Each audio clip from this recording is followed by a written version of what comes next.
Reporting from the Indian Ocean Union Mission, this is Mission Sonlight. The geographical region that makes up the IOUM includes the island nations of Reunion, Madagascar, Mauritius, and others. At about the time of Christ, Madagascar's earliest civilization came from islands of the Pacific, primarily Indonesia. The population's ethnicity is a blend of island and some East African, but is regarded as Melanesian locally. The people are called Malagasy. In 1818, the London Missionary Society sent the first Christian missionaries to the island. Those early laborers for Jesus were faithful in their mission as they built churches, translated the Bible into Malagasy, and subsequently gained converts. 100 years later, Seventh-day Adventist Christians arrived. In 1917, Andre Rasamolina came as a school inspector and met a young man who had traveled to the island nation of Mauritius, where he had attended Adventist meetings. Andre was sent the book Steps to Christ, which he translated into Malagasy, and it was published in 1925. Marius Raspal arrived as a missionary also from the islands of Mauritius. He baptized 4 people, and the first Sabbath school was held on October 2, 1926. In 1929, the church was organized with a membership of 102. Today, it would be an understatement to say that the church in the Indian Ocean Union has grown just a little. By the grace of God, last year, we baptized more than 14,000 new members, which represent 11% growth. We are really thankful for the Lord for that. This year, 2012, by the grace of God, we want to reach a 20% growth, and we think that it is possible. We want first to address people's needs and then to share the gospel with them. These projects will help the church to better serve the community here in Madagascar. Presently, the work of the Seventh-day Adventist Church in this region is headquartered here at the Indian Ocean Union Mission, located in the people-packed city of Madagascar's capital, Antananarivo. Antananarivo is locally known as Tana. Each Sabbath, more than 700 churches are filled with 150,000 members and faithful worshipers. This mission is on a mission to introduce people to their Heavenly Father. They have made a strong commitment to the expansion of the church's ministry to its youth.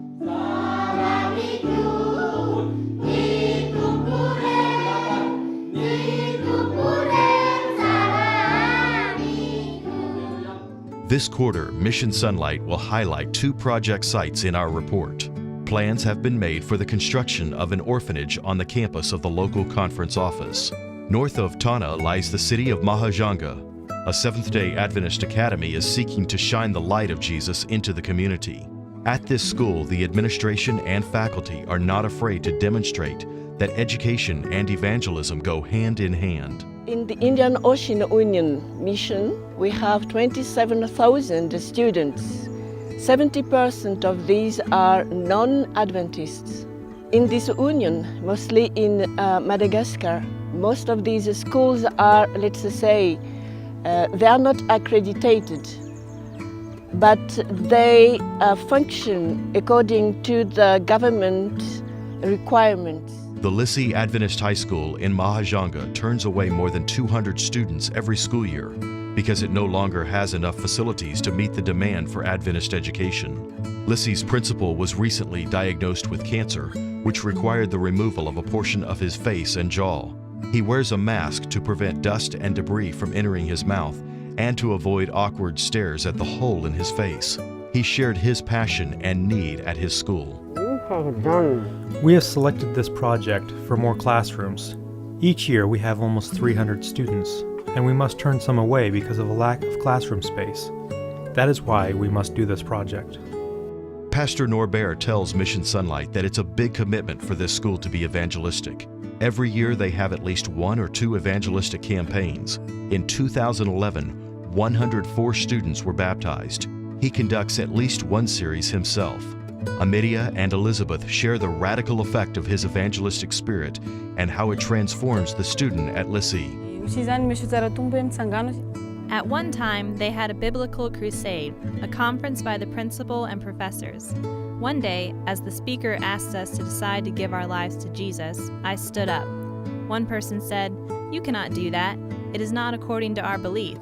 We were Muslim. I said, "I will do that. I am convinced. I want to live my belief," so I was baptized. Amelia says there was a conflict among her family of Muslims. I stood firm in my convictions, my conversion.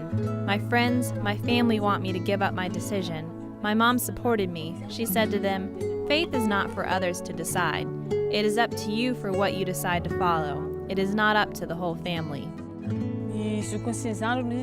Amelia read Deuteronomy 28:13, which promises, "The Lord will make you the head and not the tail. You shall be only at the top and not at the bottom, if you obey the commandments of the Lord your God, which I am commanding you today, by diligently observing them." She testifies that this was her experience. I am a student at Lissi Adventist School of Mahanjanga. I was a Muslim, but when the principal of the school preached a crusade, a biblical conference, I was baptized to become a Seventh-day Adventist. My friends and family have asked me to come back to their Muslim faith, but I am standing firm in my faith. I am a Seventh-day Adventist. Here at Lissi Adventist School of Mahajanga, there is an urgent need for new facilities so that more lives are changed like Elizabeth and Amedia's. This school is so important to me. It teaches doctrines for my life, including baptism and the Sabbath, which has made a great difference in my life. I did not know about these things before I came to the school. Now they are important to me. I am convinced that the Adventist school, the Adventist faith, have taught me the right things for my life. Currently, there are 3 classrooms that are loaned to Lissi from the mission, but next year they will be transformed for use by Adventist Radio. Apart from that, the students and teachers say they have to have more students with whom to share the gospel. Muslims, Catholics, Lutherans, and Christians from all over the nation arrive to receive an Adventist education from the church, the Seventh-day Adventist Church. The 13th Sabbath Project will help expand the classrooms at my school. More desks, more rooms, more places to learn. This is important to me and the other students. It is a good thing. It's very important to have this extension. First, because the buildings that we have now, let's say they are not really fitting the reputation of the church. But with this extension, we'll have the population confidence more than before, and for the glory of God too. The offering will be used to build more rooms for the Adventist High School, my school. This building is important for the high school because an education for youth is necessary. Students don't always follow what their parents say. When they attend the school, gaining the Christian education, it changes them. It offers them salvation and education. This school at Mahajanga is a school that preaches the salvation of Christ, that preaches the gospel. In the center of the country of Madagascar lies the Indian Ocean Union's 20-hectare or 50-acre campus. Located on the edge of the capital city of Antananarivo, they have plenty of room for ministry. The Central Conference and Union campus are adjacent to one another. They share the Conference Elementary School and Academy, along with the Publishing House and Media Center, a hospital and medical clinic, and a dental clinic. AWR has a station here, and the conference operates its own radio station for Tana. With all of these ministries in one central campus, there is a perfect site for an orphanage. Concerning this project of having an orphanage, I think it's very, very important because in, let's say just for Tana, there are many, many kids, many children in the streets, having no parents or having parents who can't look after them. So if we can have this orphanage, so not only these children will be looked after in a decent way, they will have education, and it's very important in a country like ours. Here you can see the planned building site. While the orphanage has not even begun to be built here, the children are already being taught. Just off of the campus in this small facility owned by the government of Madagascar, the Seventh-day Adventist Church has been given the responsibility of teaching the students who come here. Mr. Leon Jaspar is the regional commissioner who is grateful to the work of the Seventh-day Adventist on behalf of the poor and homeless children of Tana. The